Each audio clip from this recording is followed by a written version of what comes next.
I'm Major Emma Carter, 34, an Air Force officer who worked my way up from enlisted ranks to commanding my own flight. For years, I did everything for my family, showed up, supported, proved myself, only to be mocked for what they called my little military phase.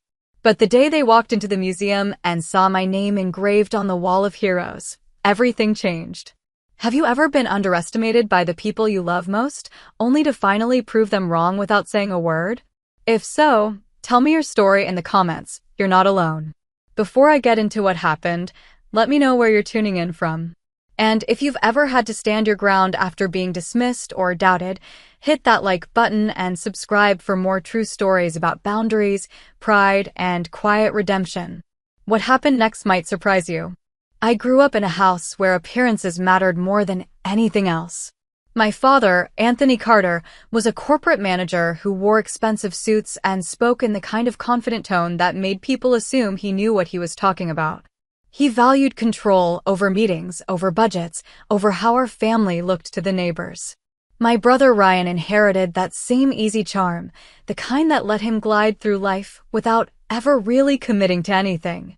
And then there was me. I was the reliable one. The helper. When Dad needed someone to pick up dry cleaning on the way home, I did it. When Ryan's car broke down at 2 in the morning, I was the one who drove out to get him. When Mom needed help organizing her charity events, I showed up early and stayed late. I didn't mind, really. I thought that's what families did, you showed up for each other. At 22, I made a decision that changed everything. I enlisted in the Air Force. I'd been working a forgettable office job, watching my life flatten into something predictable and small. One afternoon, I drove past a recruiting office and found myself pulling into the parking lot. The recruiter, a calm woman with sharp eyes, asked me what I was looking for. I didn't have a good answer then. I just knew I wanted something more than what I had. When I told my family at dinner that night, the reaction wasn't what I'd hoped for. The military? Dad said, setting down his fork. Emma, that's a bit dramatic, don't you think? I think it's cool, Mom said quietly, but she looked uncertain. Ryan laughed. Our little soldier. This should be interesting. I tried to explain about the structure, the purpose, the chance to serve something bigger than myself. But Dad just shook his head. You're young. Everyone goes through phases. You'll get it out of your system. That word. Phase. Like my decision was something I'd outgrow, like a bad haircut or a questionable boyfriend. I shipped out to basic training 6 weeks later. Those 8 weeks stripped me down and rebuilt me. I learned to move with precision, to follow orders without hesitation, to push past exhaustion when every part of me wanted to quit. I learned that discipline wasn't about control, it was about trust. Trust in your training, your team, yourself. When I came home on leave after tech school, wearing my uniform for the first time, I thought maybe they'd see me differently. Maybe they'd understand. Ryan opened the door. Wow, the costume looks official. At dinner, Dad asked polite questions about boot camp, but I could see his attention drifting. When I mentioned my assignment to Lackland Air Force Base, he nodded absently. That's in Texas, right? Hot down there. I tried to share what it meant to earn my first stripe, to be called Airman Carter, to feel like I was part of something that mattered. But every time I brought up the Air Force, someone changed the subject. Mom asked about whether I'd met anyone. Ryan made jokes about drill sergeants. Dad talked about a new client he'd landed. I kept visiting when I could. I sent gifts, a coffee mug for Dad with the Air Force symbol, a nice scarf for Mom from the base exchange. I showed up for every family dinner when I was on leave. I thought if I just kept showing up, kept proving myself, they'd eventually get it. But the jokes never stopped. They were small at first, almost affectionate. Private Hero was Ryan's favorite. Dad liked to salute me ironically when I walked in the door. Mom would pat my shoulder and say, "We're proud of you, honey," but it felt automatic, like she was reading from a script. I made senior airman at 24. It meant more responsibility, more trust from my leadership, a small but significant bump in rank. I called home to share the news. "That's great, sweetheart," Mom said. "What does that mean exactly?" I tried to explain the rank structure, what it took to earn the promotion. She listened, but I could hear the television in the background. "Well, we're very proud," she said. "Your father wants to say hello." Dad's voice came through. Emma, your mother says congratulations are in order. I made senior airman, I said. It's a big step. I'm sure it is. Listen, I've got a conference call in 10 minutes, but good job, kiddo. Keep it up. The call lasted 3 minutes. At family gatherings, I became the subject of gentle mockery. At Thanksgiving, Ryan brought his new girlfriend, who asked about my service. Before I could answer, Ryan jumped in. Oh, Emma's very serious about her military career. Very disciplined. She probably irons her pajamas. Everyone laughed. I smiled, but something inside me tightened. When I made staff sergeant at 26, I earned the right to supervise other airmen. I was responsible for their training, their welfare, their readiness. It was the first time I truly felt like a leader, not just a follower. I drove home on leave, ready to share this achievement. Dad was grilling in the backyard. I told him about the promotion, about what it meant to be a non-commissioned officer now. So you're finally moving up in the world, he said, flipping a burger. How's the pay? It's not about the pay, I said. Everything's about the pay, Emma. That's how you know if you're doing well. Ryan wandered over with a beer. You still polishing boots every morning? That's part of the standards, I said. Sounds exhausting. I'm exhausted just thinking about it. I wanted to tell them about Airman Rodriguez, a young kid from Houston who'd been struggling with homesickness until I sat with him one night and helped him work through it. I wanted to tell them about the feeling of watching my team execute a flawless training exercise, moving like one organism. I wanted them to understand that what I did mattered, not because of the pay, but because of the people. But I didn't say any of that. I just nodded and smiled and helped my mother set the table. The imbalance grew wider. I kept reaching out, kept trying to bridge the gap. I'd call once a week, visit whenever I could get leave, remember birthdays and anniversaries. They responded with distracted affection, as if I were a distant relative they felt obligated to acknowledge. When I earned my commission as a second lieutenant at 26, after completing officer training school, it was the proudest moment of my life. I'd gone from enlisted to officer, earned the right to lead at a higher level. The ceremony was formal and meaningful. The oath I took felt like a covenant. I called home immediately after. An officer, Mom said. That sounds important. It is, I said. It means I've earned the trust to lead at a different level. So you finally got a promotion that matters, Dad said. Good for you. They all matter, I said quietly. Sure. But now you're actually in charge, right? That's what counts.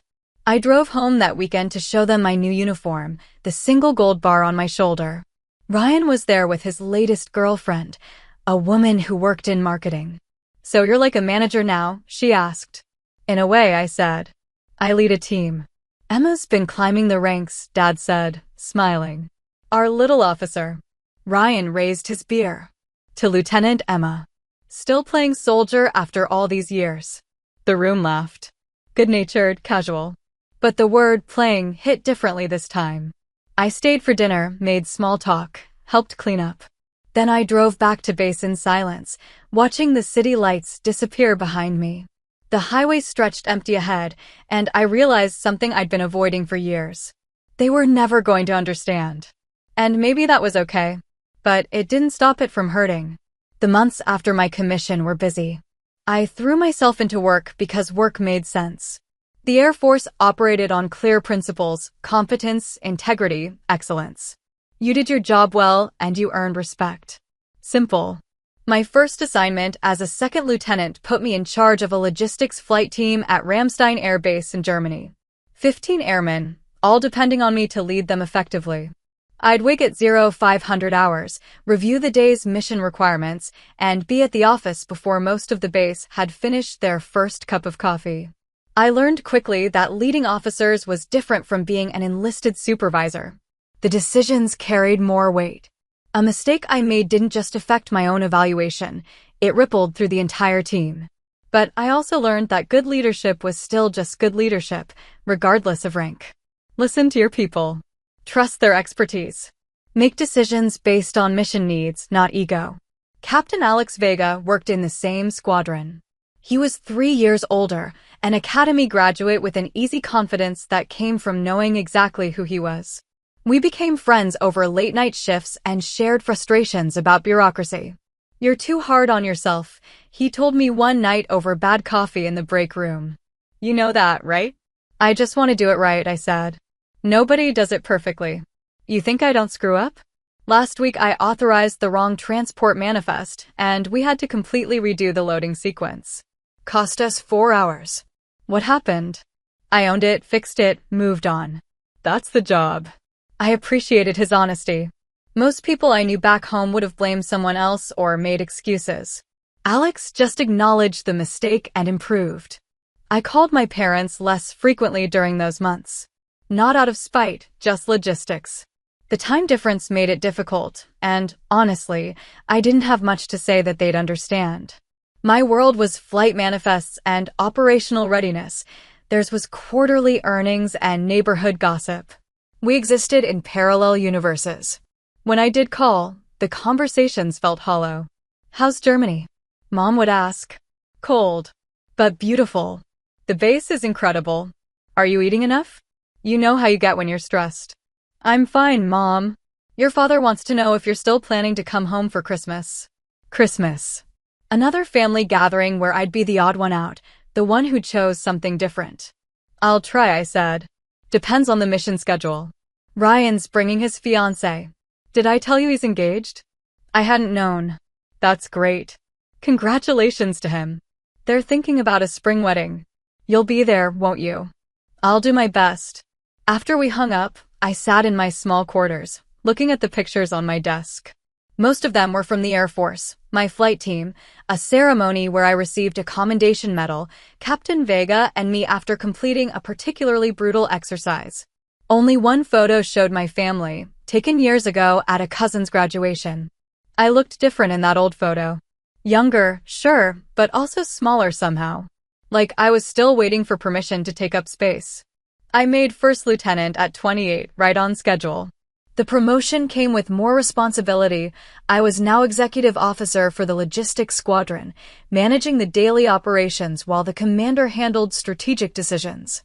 It meant longer hours, more complex problems, more chances to prove myself. Colonel Sarah Whitman, my squadron commander, called me into her office the week after my promotion. "How are you adjusting, Carter?" "Fine, ma'am. Still learning the scope, but I'm getting there. I've been watching your performance. You're good at this. Methodical, thorough. Your team respects you." "Thank you, ma'am." She leaned back in her chair. "Can I give you some advice?" "Of course." "Stop waiting for permission to be confident. You earned that bar on your shoulder. You earned the respect of your team. Own it." I nodded, but she must have seen the uncertainty in my face. "Let me guess," she said. "Someone in your life doesn't take what you do seriously." I hesitated. "My family doesn't really understand the military." "Do they try to?" That was the question, wasn't it? Did they try? "Not really," I said quietly. "Then stop expecting them to." I know that sounds harsh, but respect doesn't always come from where you want it to. Sometimes the people who matter most to you are the ones who understand you least. She tapped her desk. "Focus on the mission. Focus on your people. The rest will sort itself out."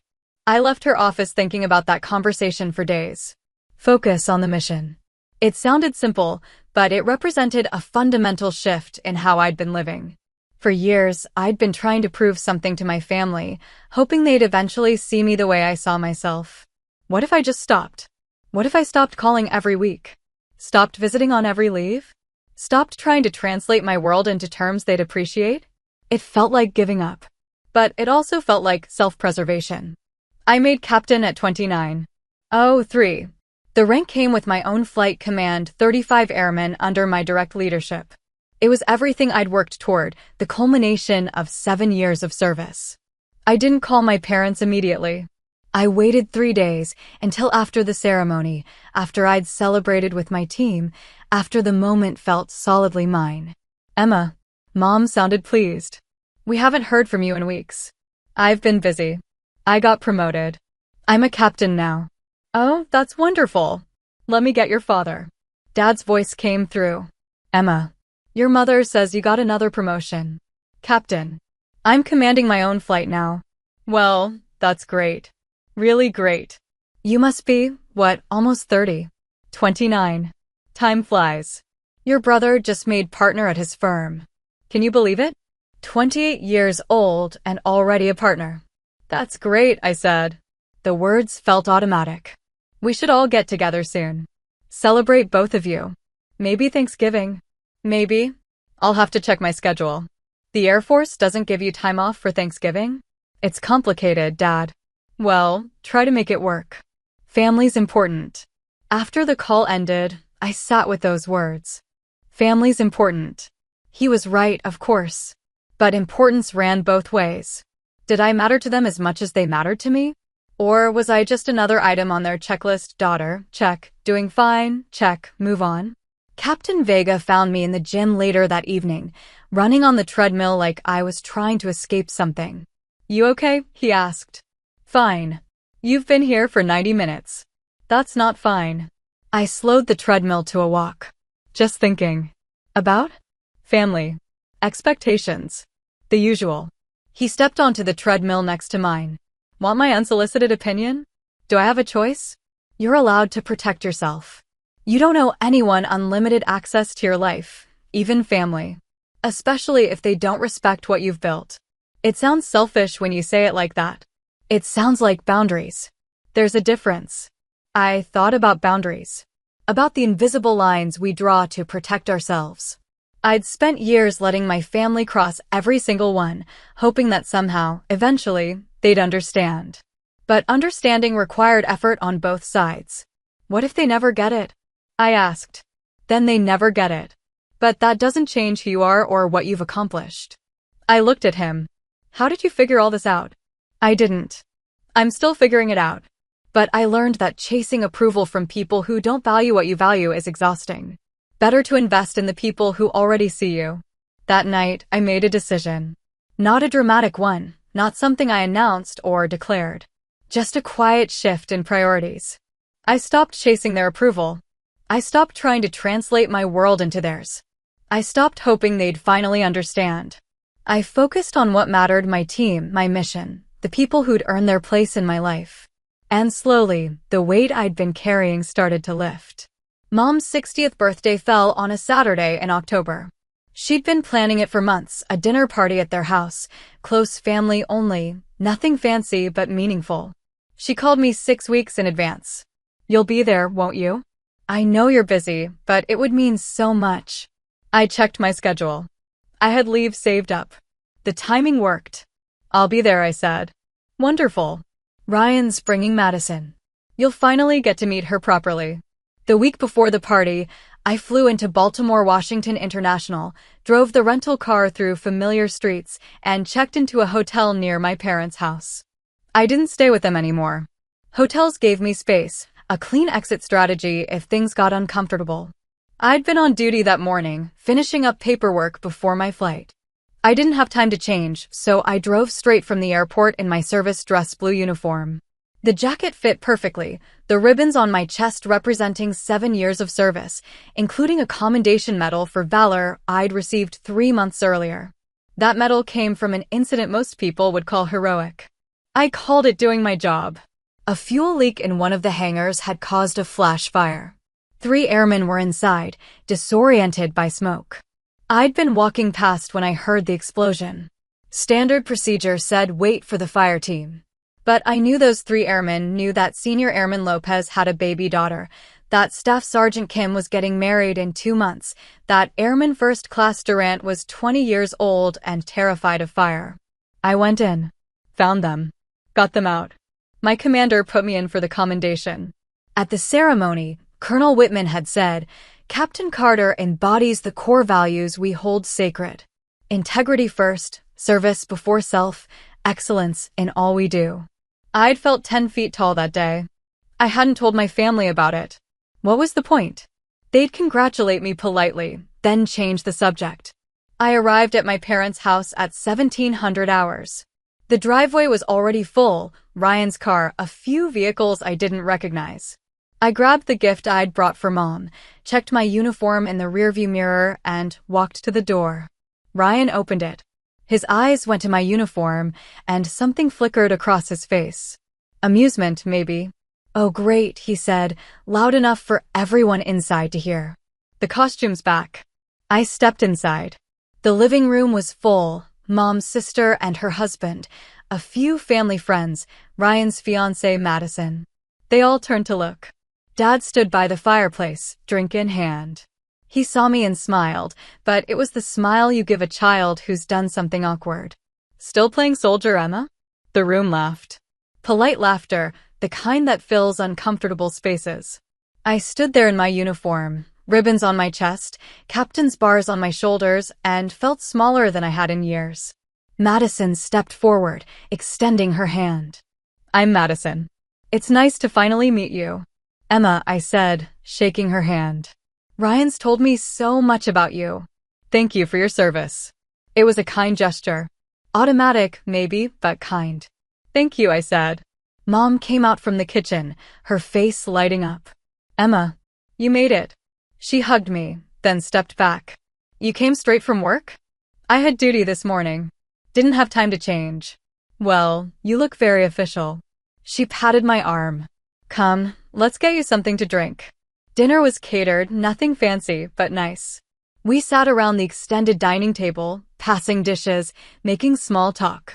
I ended up between Madison and my Aunt Carol, who asked polite questions about the Air Force that I answered in the shortest way possible. Ryan was in good form, telling stories about his firm, about clients and deals, and the fast-paced world of corporate law.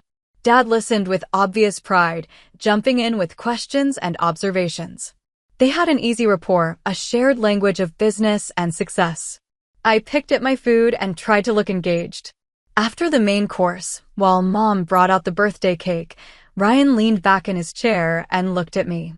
So, Emma, how long are you planning to keep this military thing going? It's my career, I said. Right, but at some point you'll want to come back to reality. Get a normal job, settle down. I am settled. You know what I mean. A real life. Kids, mortgage, the whole thing. Dad chimed in. Ryan's got a point. You're almost 30. Time to think about the future. I am thinking about the future, I said, keeping my voice level. My future looks different from yours. But it's sustainable? Dad asked. Long term, I mean. You're not planning to do this forever, are you? I set down my fork.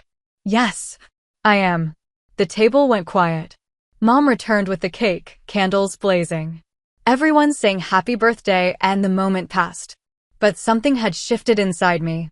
After dessert, people drifted into the living room. I found myself standing alone on the back porch, looking at the yard where I used to play as a kid. The swing set was gone, replaced by a tasteful patio set. Madison joined me, carrying 2 glasses of wine. She handed me one. You don't have to drink it if you're driving, she said. But you looked like you could use it. Thanks. We stood in silence for a moment. Ryan means well, she said carefully. He just doesn't always think before he speaks. It's fine. It's not, actually. You're serving your country. That deserves respect, not mockery. I looked at her surprised. You don't have to defend me. I'm not defending you. I'm stating a fact. She sipped her wine. My brother's in the Navy. Submarine service. I know what military families deal with. Then you know it's complicated. I do. I also know that some people will never understand it, no matter how many times you explain. And that's on them, not you. I appreciated her honesty. Does Ryan know how you feel? We've discussed it. He's learning. She smiled slightly. He's got potential. Just needs some work. Inside, someone turned on music. Through the window, I could see Dad laughing at something, Ryan standing next to him with the same confident posture. They looked like a set, matching pieces. I looked down at my uniform, at the ribbons I'd earned through sweat and fear and determination. The commendation for valor sat third from the top, blue and white stripes.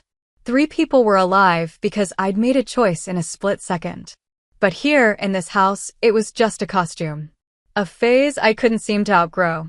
I should go, I said to Madison. Early flight tomorrow. It was a lie, but a useful one. I found Mom in the kitchen, said my goodbyes, hugged her and thanked her for including me. Dad walked me to the door. Drive safe, he said. And Emma? We really are proud of you. You know that, right? I looked at him. Really looked at him. He seemed to believe what he was saying. Maybe he did, in his own way. Maybe this was his version of pride, conditional, comfortable, limited to what he could understand. Sure, Dad. I know.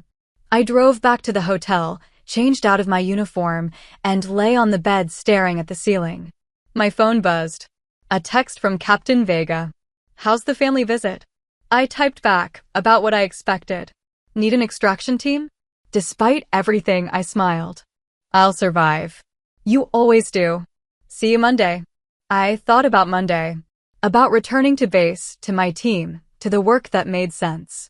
To the place where I wasn't playing soldier, I was being one. The next morning, I drove to the airport in civilian clothes, returned the rental car, and flew back to my real life. I didn't call my family for a while after that. And when they called me, I kept the conversation short. It wasn't anger. It was self-preservation. The months that followed were quiet in a way I hadn't experienced before. Not the silence of loneliness, but the peace that comes from letting go of something you've been carrying too long. I stopped calling home every week. When my parents called me, I answered, but I kept the conversation surface level. Yes, work was good. No, I didn't have any big news. Yes, I'd try to make it home for Christmas. I didn't try very hard. My energy went where it mattered. My flight team was preparing for a major readiness inspection, the kind that determined funding and reputation for the next year. We worked 12-hour days, refining procedures, drilling scenarios, making sure every airman knew their role perfectly. Staff Sergeant Powell, one of my senior NCOs, caught me reviewing checklists at 2200 hours one night. Ma'am, you should get some sleep. We're ready. I just want to make sure we're ready, he said again, more firmly. You trained us well. Trust that. He was right. I'd learned that leadership wasn't about controlling every detail. It was about building a team you could trust, then trusting them. The inspection went flawlessly. The evaluators praised our efficiency, our coordination, our professionalism. Colonel Whitman pulled me aside afterward. Outstanding work, Carter. Your team performed like a machine. They're exceptional people, ma'am. They are. And they're exceptional because you made them that way. That's leadership. She paused. You're being considered for early promotion to Major. The board meets in 3 months. Keep doing what you're doing. Major. 04. Command-level responsibility, strategic thinking, the kind of role that shaped entire squadrons. I called my parents that night to share the news. It was the first time I'd called them in 6 weeks. Emma. Mom sounded surprised. How are you? Good. I have some news. I'm being considered for early promotion to Major. Oh, that's wonderful. What does that mean exactly? I'd explained this before. Multiple times. But I kept my voice patient. It means I'd be moving into a senior leadership role. It's unusual to make Major this early. It's competitive. Well, you always were ambitious. Let me get your father. Dad came on the line. Emma. Your mother says congratulations. I'm being considered for promotion. Not promoted yet. Right. Well, fingers crossed. Listen, we're having some people over tonight, but I wanted to tell you Ryan and Madison set a date for the wedding. June 15th. Save the date. I'll try. You'll try? Emma, it's your brother's wedding. I don't control my deployment schedule, Dad. Can't you just request leave? It doesn't work that way. Well, figure it out. Family comes first. I bit back the response I wanted to give. I'll do my best. After we hung up, I sat with that phrase. Family comes first. Easy to say when your family made you feel valued. Harder when every conversation reminded you that your choices, your sacrifices, your entire career was just an inconvenient phase. Captain Vega found me in the chow hall the next morning. You look like you've been thinking too much again, he said, sitting across from me with his breakfast tray. Ryan's getting married in June. And I'm supposed to just make it happen, regardless of mission requirements. Are you going? I don't know yet. Depends on where I am, what's happening. But do you want to go? That was the real question, wasn't it? Part of me does, I admitted. He's my brother. It's his wedding. But another part of me just feels tired. Tired of being the one who always adjusts, always accommodates, always tries harder. Then don't. Don't go to my brother's wedding. Don't be the one who always adjusts. If it works with your schedule, great.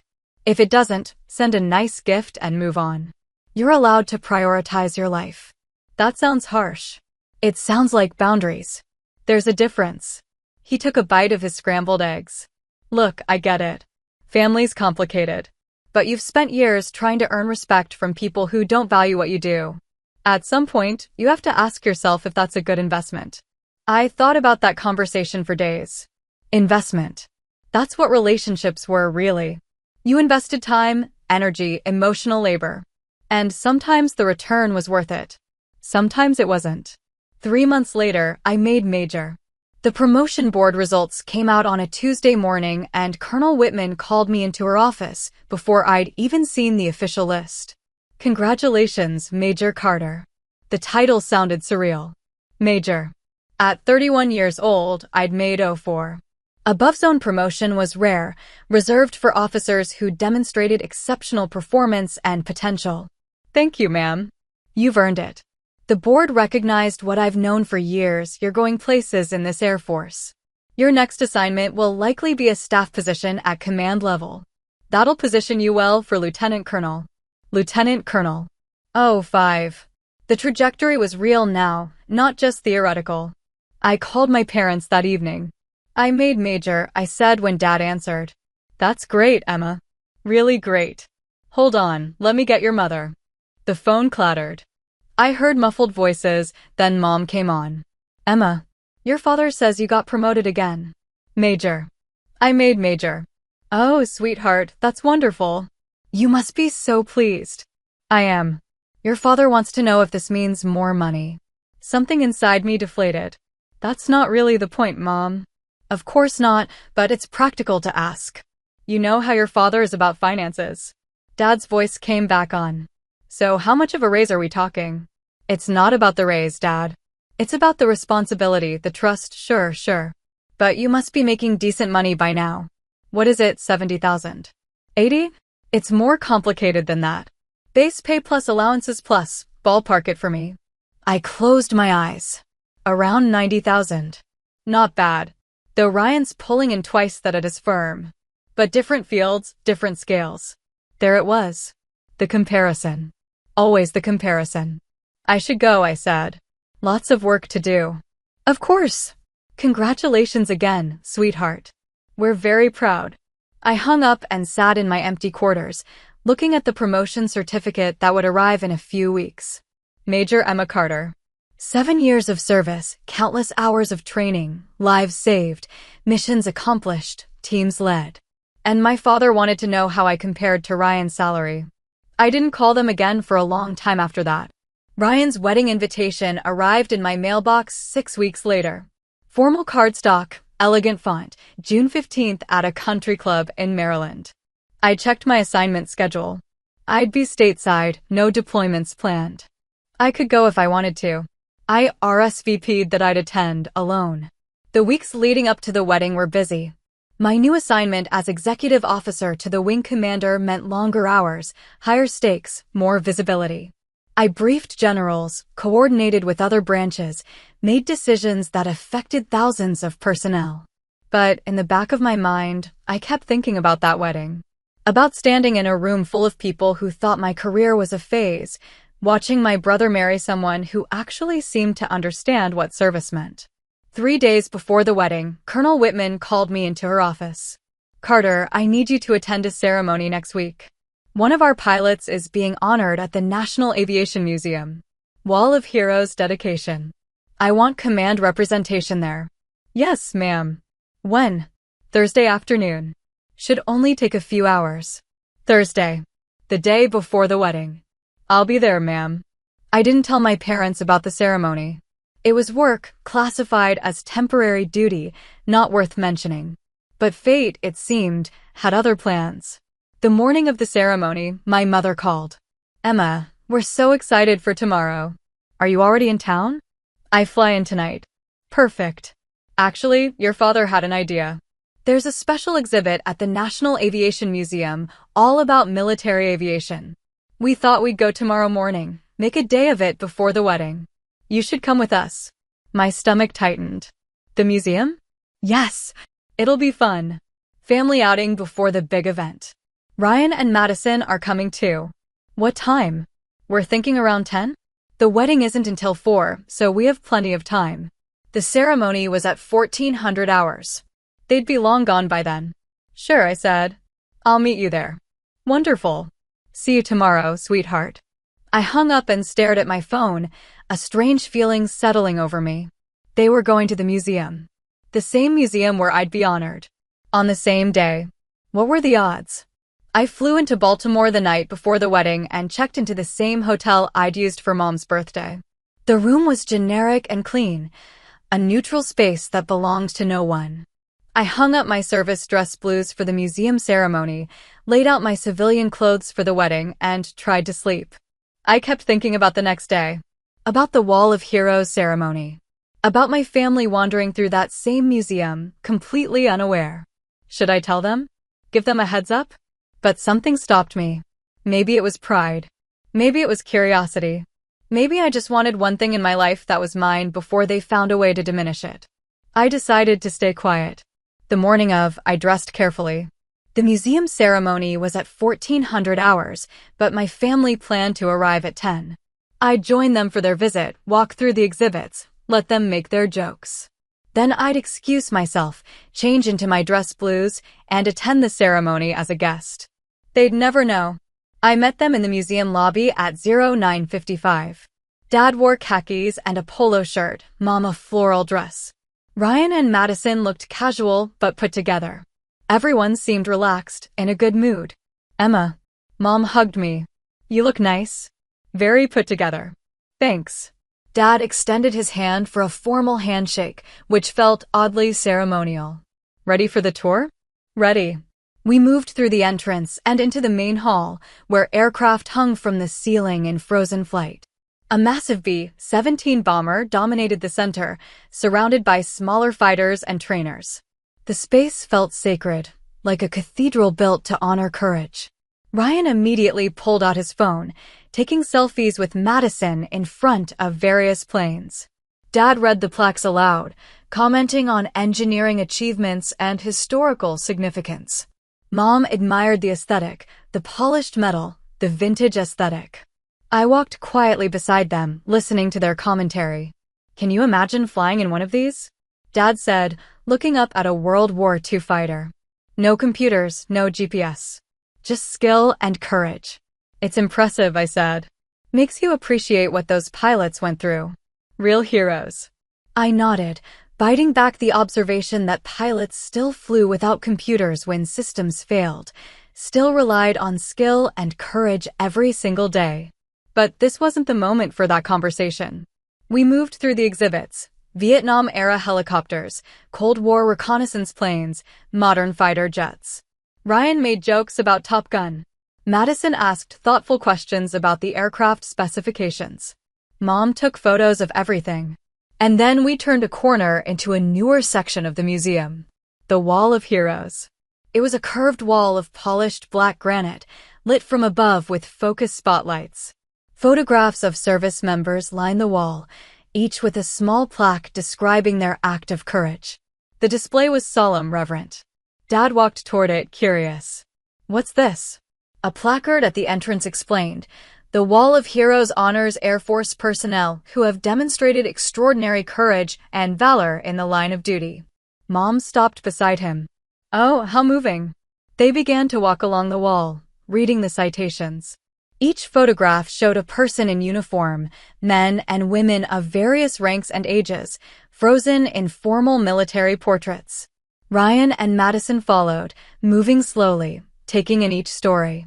I hung back, my heart starting to pound. My photograph was near the center of the wall.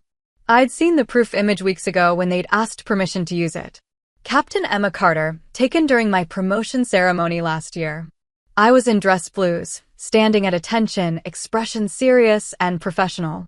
The citation read, for exceptional courage and decisive action during a critical emergency, saving the lives of 3 airmen during a hangar fire at Ramstein Air Base, Germany. Captain Carter's selfless service and quick thinking exemplify the highest standards of Air Force core values. I watched my family move along the wall, getting closer to my photograph. My stomach tightened. Part of me wanted to warn them, to prepare them. But another part, the part that had been ignored and dismissed for years, wanted to see their faces when they realized. Dad reached my photograph first. He stopped walking. Completely still, like someone had pressed pause on him. That's... He started, then stopped. Mom stepped beside him, following his gaze. Her hand went to her mouth. Ryan came closer, squinting at the photograph. That's Emma, Dad said quietly. His voice sounded strange, hollow. They all stared at my photograph. At my name. At the citation describing what I'd done. The silence stretched out, thick and suffocating. Finally, Dad turned around, scanning the area. He found me standing a few feet back, watching them. That's you, he said. That's you on this wall? Yes, I said simply. When did this happen? The fire was 8 months ago. The ceremony for the wall was scheduled for today. Mom's eyes were wet. You saved 3 people? I did my job. You went into a burning building, Dad said slowly, like he was trying to make the words make sense. You could have died. That was a possibility, yes? Ryan looked between the photograph and me, his expression unreadable. Madison stood slightly behind him, her hand on his shoulder. Why didn't you tell us? Mom asked. That was the question, wasn't it? Would it have mattered? I asked quietly. Dad flinched like I'd slapped him. Of course it would have mattered. Would it? Because every time I've tried to share what I do, what it means, you've made jokes. Called it a phase. Compared me to Ryan. Made it clear that my career isn't something you respect. That's not fair, Dad said. Isn't it? Dad, you asked me how much money I make as a major. Not what it means to lead people, not what responsibilities I carry. You wanted to know how I compare to Ryan's salary. His face went red. I was just curious. You were just dismissive. You've been dismissive for 9 years. Mom stepped forward. Emma, we didn't realize that's the problem. You never realized. Because you never tried to understand. People were starting to notice us, museum visitors slowing down, sensing drama. I lowered my voice. I'm not trying to hurt you. I'm just telling you the truth. For 9 years, I've tried to make you see what this career means to me. And for 9 years, you've treated it like something I'll outgrow. Like I'm playing dress up instead of serving my country. Dad looked back at the photograph, at the citation. We didn't know about this. About what you did. I didn't tell you because I knew you wouldn't understand. And I was tired of being disappointed. Ryan spoke for the first time, his voice quiet. You saved 3 people's lives. I did what any officer would do. What I was trained to do. That's not what any officer would do, Madison said softly. That's what a hero does. I shook my head. I'm not a hero. I'm just someone who did her job. Emma, Mom said, tears running down her face now. I'm so sorry. We should have listened. We should have understood. Yes, I said simply. You should have. Dad stood frozen, staring at my photograph on the wall. When he finally spoke, his voice cracked. I called it a costume. You did. At your mother's birthday. You were wearing your uniform, and I made a joke about you playing soldier. I remember. He turned to face me fully. You could have died 6 weeks before that. You went into a burning building and saved 3 people, and I didn't even know. None of us knew. No, I said. None of you knew. The weight of that hung in the air between us. Finally, Dad said, the ceremony. You said there's a ceremony today. 1400 hours. 2 p.m. Can we come? I looked at him, at Mom, at Ryan and Madison. They all looked shaken, like the ground had shifted beneath them. It's not a private ceremony, I said. It's open to the public. But will you be there? I'm being honored. So yes, I'll be there. Mom wiped her eyes. We'd like to come. If that's okay. Part of me wanted to say no. Wanted to keep this moment separate from them, untainted by years of disappointment. But another part of me, the part that still remembered being a little girl who wanted her father's approval, couldn't quite close that door. It starts at 1400 hours, I said. Sharp. I left them standing at the Wall of Heroes and found a quiet bathroom in another wing of the museum. My hands were shaking. 9 years of frustration, of swallowed disappointment, had just come pouring out in front of my entire family. I splashed cold water on my face and looked at myself in the mirror. Still me. Still Major Emma Carter, regardless of what they thought or understood. My phone buzzed. A text from Captain Vega. Ready for the ceremony? I typed back, as ready as I'll ever be. You earned this. Don't forget that. I changed into my service dress blues in the family restroom, carefully arranging my ribbons, making sure every detail was perfect. The uniform transformed me, the way it always did. In civilian clothes, I was just Emma, trying to navigate complicated family dynamics. In uniform, I was Major Carter, an officer with a clear purpose and defined role. The ceremony was being held in the museum's main atrium, where rows of chairs faced a temporary stage. I arrived at 13:30 hours, early enough to check in with the event coordinator. Colonel Whitman found me immediately. Carter. Good, you're here. How are you feeling? Fine, ma'am. She studied my face. You look like you've been crying. Rough morning. Want to talk about it? Not really, ma'am. She nodded. Fair enough. Listen, there's going to be some press here. Local news, Air Force media. Standard stuff. You'll give a brief statement after the dedication, nothing major. Just acknowledge the honor and thank your team. Understood. And Emma? She lowered her voice. Whatever happened this morning, don't let it diminish this moment. You earned this honor through courage and competence. Own it. Yes, ma'am. I took my seat in the front row, reserved for the honorees. There were 5 of us being added to the Wall of Heroes today, 3 officers and 2 senior enlisted. I recognized one of them, Captain James Monroe, who'd led a successful evacuation during a natural disaster in the Philippines. The room began to fill. Museum visitors, Air Force personnel, families. I didn't turn around to look for my family. If they came, they came. If they didn't, that was fine too. At 13:55 hours, the ceremony began. A brigadier general I'd never met took the podium. He spoke about courage, about the Air Force core values, about the men and women who embodied service before self. His words were formal but sincere. Then, one by one, they called us up. Captain Monroe went first. They unveiled his photograph on the wall, read his citation, presented him with a commemorative plaque. His parents stood in the audience, beaming with pride. Then it was my turn.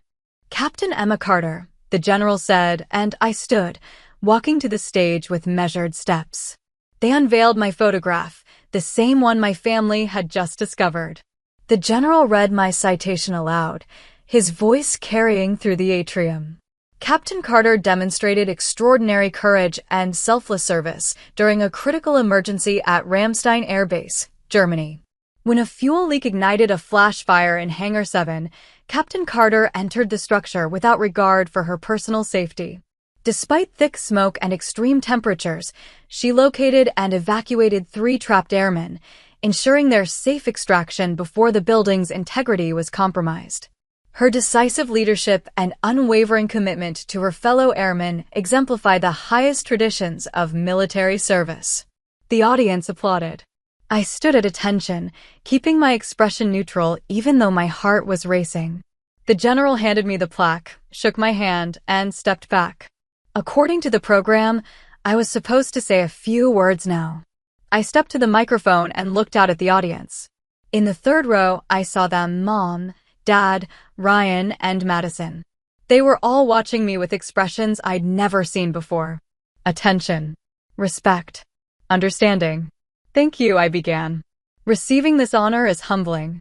On the day of that fire, I didn't think about courage or valor. I thought about Staff Sergeant Kim, who was getting married 2 months later. I thought about Senior Airman Lopez, who had a 6-month-old daughter at home. I thought about Airman First Class Durant, who was barely 20 years old. Those 3 people are alive today not because I'm a hero, but because I'm an Air Force officer. And being an Air Force officer means you don't leave your people behind. I paused, feeling the weight of the moment. This plaque has my name on it, but it represents everyone who's ever made the choice to serve. Every person who's put on the uniform knowing that someday they might be asked to do something difficult, something dangerous, something that requires them to put someone else's life ahead of their own. That's not heroism. That's duty. And I'm honored to serve alongside men and women who understand that difference. More applause. I returned to my seat, my hands gripping the plaque tightly. The rest of the ceremony passed in a blur. More honorees, more citations, more applause. When it finally ended, people stood and mingled. Air Force personnel came up to congratulate me. Strangers thanked me for my service. Museum staff took photographs. And then my family approached. Mom reached me first. She didn't say anything, just pulled me into a tight hug. When she stepped back, her eyes were red again. Dad extended his hand, then seemed to think better of it and hugged me instead. "I'm sorry," he whispered. "I'm so sorry." Ryan stood awkwardly a few feet back. Finally, he said, "That was a good speech. Thanks. I didn't know about any of it. About what you actually do, what it means. I tried to tell you. I know. I didn't listen." He looked genuinely uncomfortable, which was unusual for my always confident brother. "I'm an idiot. You're my brother. Both things can be true." He attempted a smile. "I'm proud of you. I should have said that years ago." Madison stepped forward. "Your speech was powerful. Thank you for sharing it."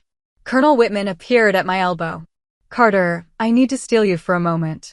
Press wants a photo." "Yes, ma'am." I turned to my family. "I'll be right back."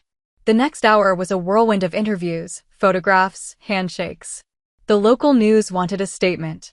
Air Force media needed footage. Museum staff wanted shots of me standing in front of my photograph on the wall. Through it all, I kept catching glimpses of my family. They didn't leave. They waited, watching from a distance. Not intruding, but not abandoning either. Finally, around 1600 hours, the crowd thinned. Colonel Whitman released me with another congratulations and a reminder about my assignment briefing on Monday. I gathered my things and found my family sitting in chairs near the exit. Dad stood when he saw me. "We should probably head to the venue. Wedding starts in 2 hours." Right. The wedding. In all the chaos, I'd almost forgotten. "You're still planning to come?" Mom asked carefully.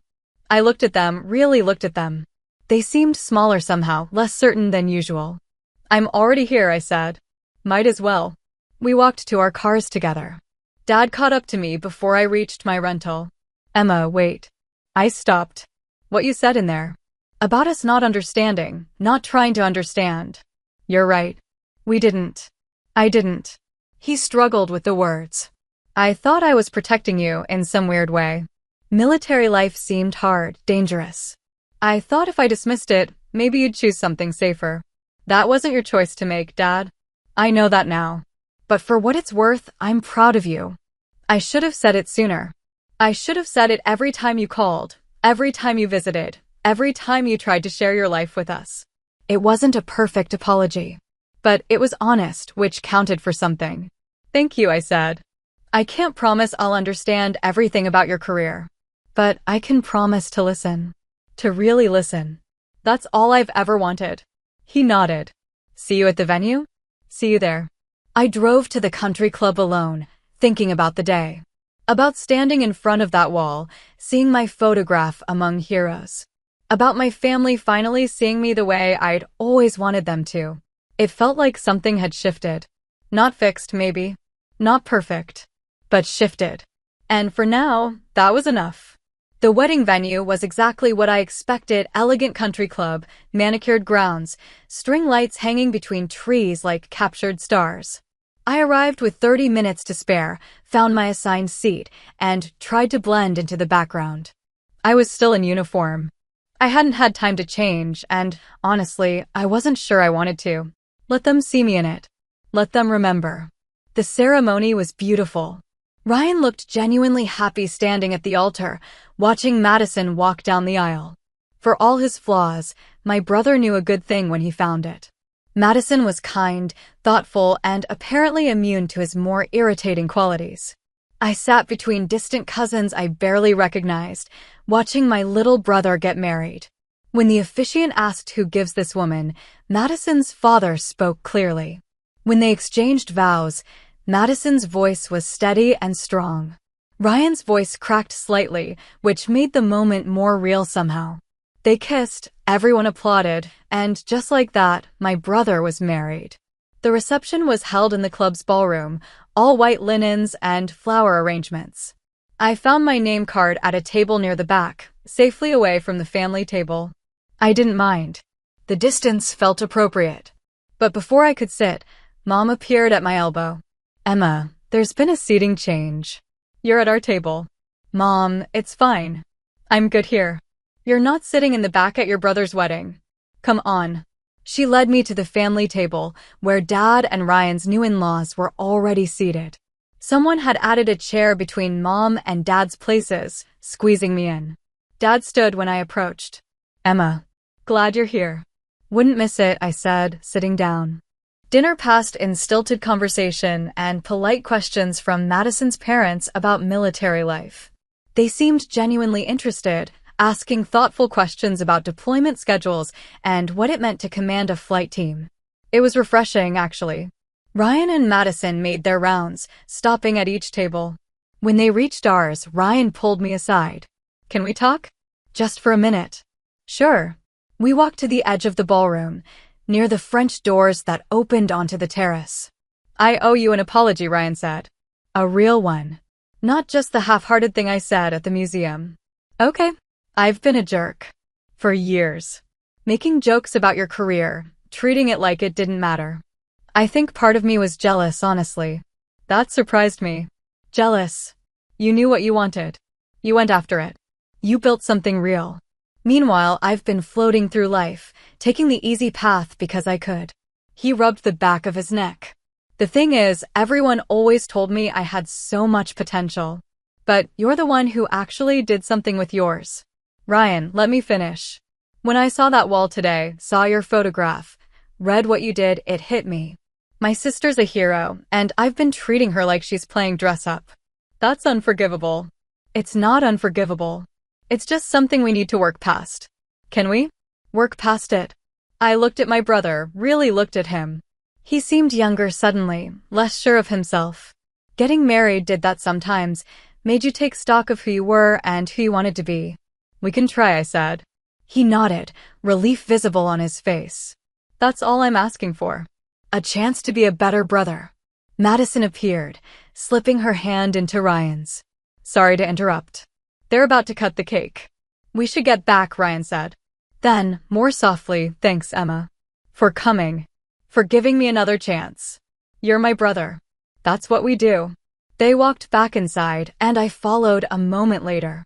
The cake cutting was cheerful chaos, with Ryan making a mess of feeding Madison her slice. Everyone laughed, cameras flashed, and the DJ queued up the first dance. I watched from the edge of the dance floor as Ryan and Madison swayed to some romantic ballad. They looked happy together, genuinely happy. Whatever doubts I'd had about my brother's commitment evaporated, watching him hold his wife like she was the most precious thing in the world. Dad appeared beside me. They look good together. They do. Your mother and I looked like that once. Young and stupid and so sure we'd figured everything out. You did fine. We did okay. We also made mistakes. He turned to face me. I've been thinking about what you said. About us dismissing your career, treating it like a phase. You were right. Dad, we don't have to do this now. Yes, we do. Because I need you to hear this. He took a breath. I grew up believing that success looked a certain way. Corporate job, steady income, comfortable life. Anything outside that framework seemed risky, uncertain. When you joined the Air Force, I couldn't see past my own narrow definition of achievement. I understand. Do you? Because I'm not sure I understood until today. When I saw your photograph on that wall, read what you did, heard you speak, it finally clicked. You didn't choose an easier path. You chose a harder one, a more meaningful one. And instead of supporting that choice, I belittled it. His voice cracked slightly on the last word. I can't take back the jokes I made, the dismissals, the years of not understanding. But I can do better going forward. If you'll let me. I looked at my father, seeing him clearly for maybe the first time. Not the corporate manager who always had the answer, but a man who'd realized he'd been wrong. I'd like that, I said quietly. Tell me about the fire. About what actually happened that day. So I did. Standing on the edge of my brother's wedding reception, I told my father about the day I ran into a burning building. About hearing the explosion, seeing the smoke, knowing that 3 of my airmen were trapped inside. About the decision that took less than 5 seconds, training overriding fear, duty overriding self-preservation. I told him about finding Staff Sergeant Kim first, disoriented and coughing near the back exit. About locating Senior Airman Lopez under a collapsed workbench, conscious but trapped. About searching through smoke so thick I couldn't see my own hands until I heard Airman Durant calling for help. I told him about getting them out, one by one, seconds before the building's structural supports failed. And I told him about the aftermath, the commendation ceremony, the recommendation for the Wall of Heroes, the knowledge that I'd done exactly what I was trained to do. Dad listened without interrupting. When I finished, his eyes were wet. You could have died. That was a possibility. And you went in anyway. They were my people. That's what you do for your people. He pulled me into a hug, sudden and fierce. I'm so proud of you. And I'm sorry it took me this long to say it properly. We stood like that for a moment, my father holding me like I was still his little girl, while my brother's wedding swirled around us. When he pulled back, he said, "Will you dance with your old man?" I'm not much of a dancer. Neither am I. We'll figure it out together. We moved onto the dance floor as the DJ played something slow and forgettable. Dad wasn't kidding, he wasn't a good dancer. But neither was I. We shuffled awkwardly, finding a rhythm that worked. Your mother wants to visit you, he said. At your base, wherever you're stationed next. See your life, meet your people. She doesn't have to do that. She wants to. We both do. If you're open to it. I thought about my parents visiting my base, meeting my team, seeing the world I'd built away from them. It felt vulnerable, exposing them to something I'd kept separate for so long. But maybe that was the point. Maybe rebuilding trust meant letting them into the parts of my life I'd been protecting. I'd be open to that, I said. The song ended. We stepped apart, and Dad squeezed my shoulder once before heading back to the table. I stayed on the dance floor as the next song started, watching couples spin and sway. Ryan caught my eye across the room and raised his champagne glass in a silent toast. I nodded back. Later, after the bouquet toss and the last dance and all the traditional wedding moments, I found myself on the terrace with Madison.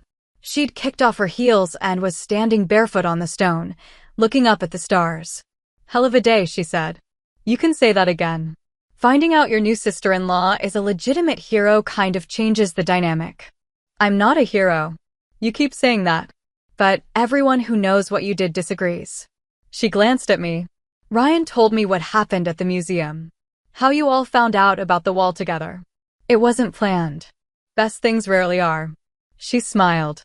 For what it's worth, I think Ryan finally gets it. What you do, why it matters. He's been talking about it all evening. He apologized. Good. He should have done it years ago.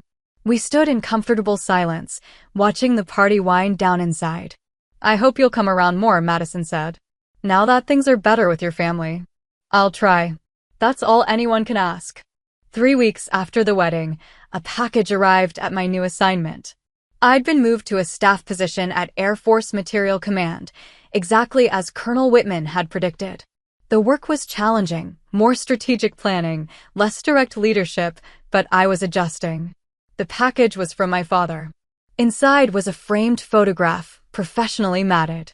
It was a picture he'd taken at the museum, me standing in front of my photograph on the Wall of Heroes, in full dress blues, looking more confident than I'd felt in that moment.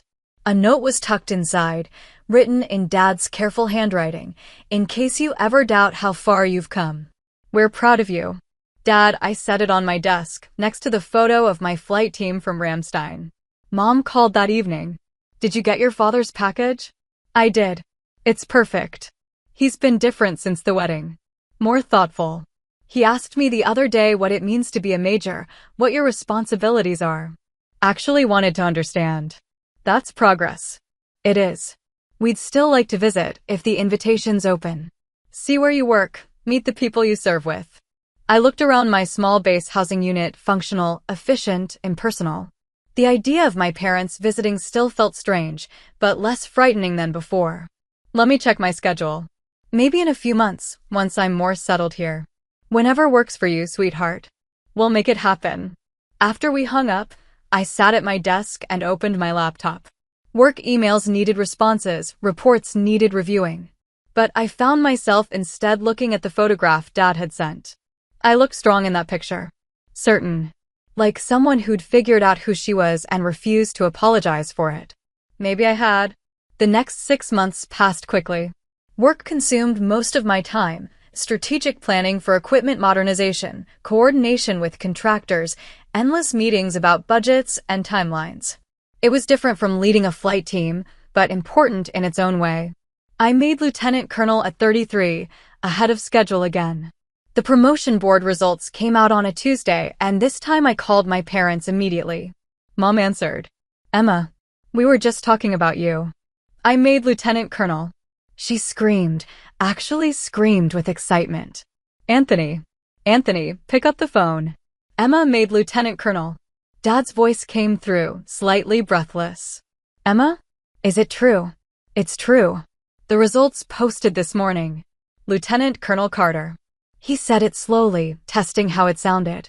My daughter, the Lieutenant Colonel. It's a big deal, Dad. Oh, 5.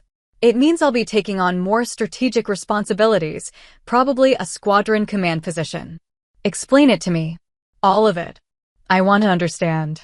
So I explained the rank structure, the competitive promotion process, what Lieutenant Colonel meant in terms of responsibility and leadership. And Dad listened, really listened, asking questions, taking notes. When's the promotion ceremony? He asked.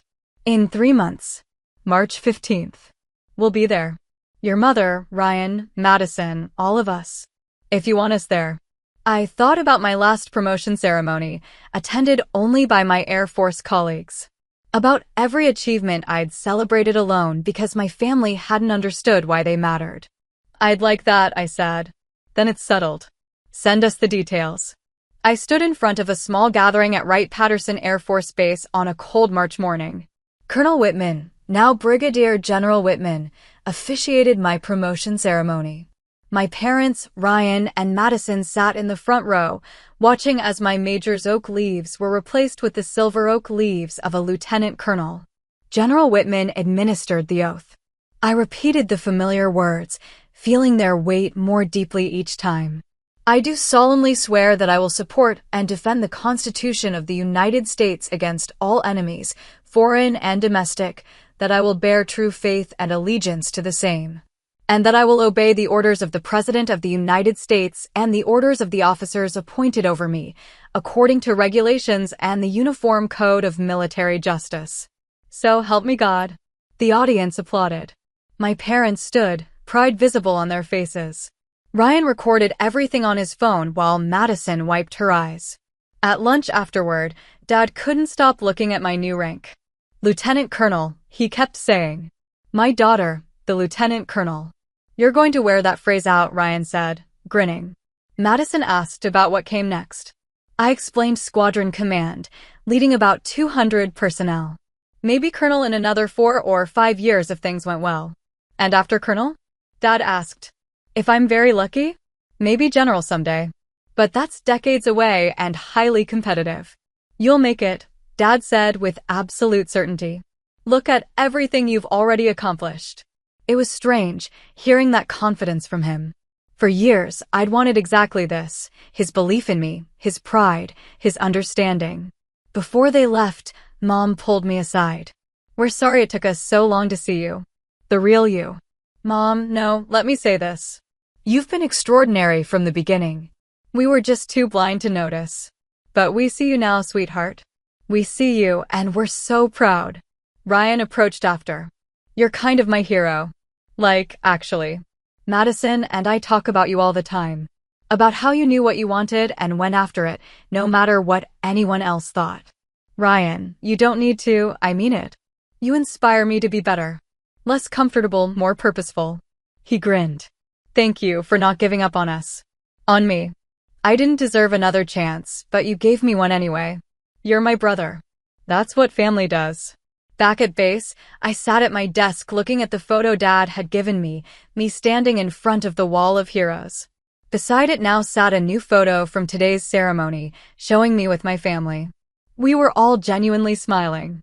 No forced happiness, no underlying tension. Just a family that had finally figured out how to see each other clearly. I thought about the years I'd spent chasing their approval, the pain of feeling invisible. And I thought about this moment, them in the front row, Dad's voice breaking with pride, Mom's tears, Ryan recording everything. It had taken time. It had taken pain. It had taken me standing in front of that wall, forcing them to confront who I really was. But we'd gotten here. Finally. Years passed in cycles of deployment and return, promotions and new assignments. I made colonel at 37 after commanding a logistics squadron for 3 years. My parents attended that ceremony too, along with Ryan, Madison, and their 2-year-old daughter Claire. Aunt Emma's a colonel now, Madison explained to Claire, who was more interested in the shiny buttons on my uniform. Big deal? Claire asked. Very big deal, Ryan said. Your Aunt Emma is basically amazing. We walked across the tarmac, and I showed Claire AC, 17 Globemaster 3. The loadmaster let her sit in the cockpit for a photo. She waved from the pilot's seat, delighted by all the buttons. Later, we gathered at my house for dinner. Claire toddled from picture to picture on my walls. Aunt Emma. Aunt Emma. Dad stood in front of my wall of heroes photo. I still can't believe we almost missed this. Almost missed understanding what you'd built. But you didn't miss it, I said. That's what matters. Mom asked how much longer I'd serve. At least another 10 years, maybe more. If I'm lucky, I might make general. General Carter, Ryan mused. Now that would be something. But the truth was, I'd already thought about it. Making flag rank was the pinnacle of an Air Force career. And I wanted it, not for validation, but because I knew I could lead at that level. I was 42 when the email arrived. I'd been selected for promotion to Brigadier General. Oh, 7. 1 star. A general. My hands were shaking as I called my parents. I made general. Silence. Then, say that again. I made Brigadier General. The results just posted. I heard Dad shouting to Mom, heard her shriek. When he came back on the line, his voice was thick with emotion. My daughter, the general. The promotion ceremony was held in August at the Pentagon. Bigger, more formal, with 3-star generals in attendance. My parents sat in the front row again, along with Ryan, Madison, and Claire, who was now 4. The Chief of Staff of the Air Force administered the oath. They removed my colonel's eagle and replaced it with a single silver star. My first star. The star I'd dreamed about for 20 years. The audience applauded. In the front row, my family cried openly. Dad was recording on his phone. Mom gripped his arm, her face radiant. Ryan had Claire on his shoulders so she could see better. After the ceremony, Claire touched my star with one curious finger. Pretty. It is pretty, I agreed. Took me a long time to earn it. Dad pulled me aside during the reception. The day you enlisted, I thought you were making the biggest mistake of your life. I thought you'd come home defeated. His voice cracked. Instead, you became this. A general. Someone people look up to, someone who's made a real difference. I was wrong about everything. And I'm so grateful you didn't listen to me. I hugged my father, this man who'd taken years to understand me but had finally gotten there. Me too, Dad. That evening, I stood alone in my hotel room, looking at my new uniform. 1 star on each shoulder. Brigadier General Emma Carter. I thought about the 22-year-old who'd walked into a recruiting office, looking for purpose. About the years of struggle of feeling invisible. I thought about the wall at the National Aviation Museum, my photograph among heroes. About my family discovering it, about the moment everything changed. My phone buzzed. A text from Ryan. Claire wants to know if generals have superpowers. I smiled and typed back. Tell her we have the power to lead good people and make hard decisions. That's better than superpowers. She says that's cool. She wants to be a general when she grows up. Tell her I'll save her a star. I looked at myself in the mirror. Dress blues, single star, a career's worth of ribbons on my chest. I'd made it. And this time, when I celebrated my achievement, my family was celebrating with me. Finally. Thanks for watching. If this hit home, tap like, subscribe, and share it with someone who needs a boundary win. Drop your take below. I read every comment. Questions for you. Have you ever been mocked for a career or phase that turned out to be your calling? What moment finally earned you respect, and from whom? How do you balance seeking respect with not needing approval? If you were in my shoes at the museum, what would you have said or not said? Do you believe relationships can rebuild after years of dismissal? Why or why not?